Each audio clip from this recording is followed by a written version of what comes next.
and was supposed to have a small reception to thank the contractors and the tenants of his building. And that was December the 7th. So we were in the process of preparing a small reception as far as that day was concerned.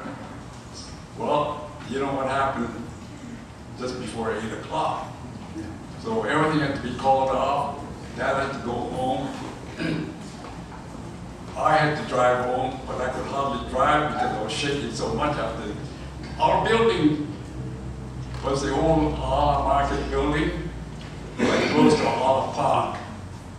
And for those of you in Honolulu, you know where Olive Park is.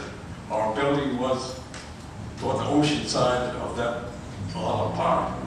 So from there we could see all the smoke and hear all the noise coming out of Pearl Harbor. We could see the planes flying, being shot at, and so forth. So naturally, listening to the radio broadcast about what's going on, we had to close up. We went home.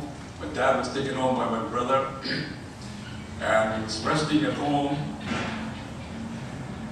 I think it's about noontime, I guess, but I cannot vouch for the time. But soon thereafter, when the whole family was at home, a car drove up in front of the driveway. Two men came into the house, brandishing handguns.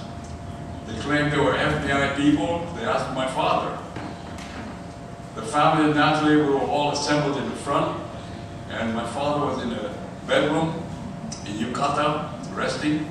He was not a well man, but the FBI people demanded that he be brought out. So when my father came out, they brandished a handgun and said, "You're under arrest."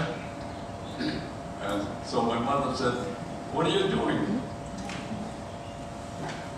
Don't you know that Japan has attacked Pearl Harbor?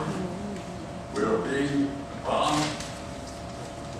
We're taking your husband away."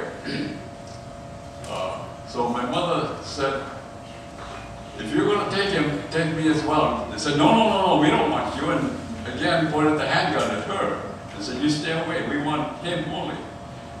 So my mother dashed into the bedroom and got a raincoat and some clothing and a pair of shoes and tried to give it to him, but the FBI people warned her to stay away. So when finally my dad was taken to the car, my mother just went there and threw the clothing and the shoes and other pieces of clothing into the car for my dad, and then they drove away.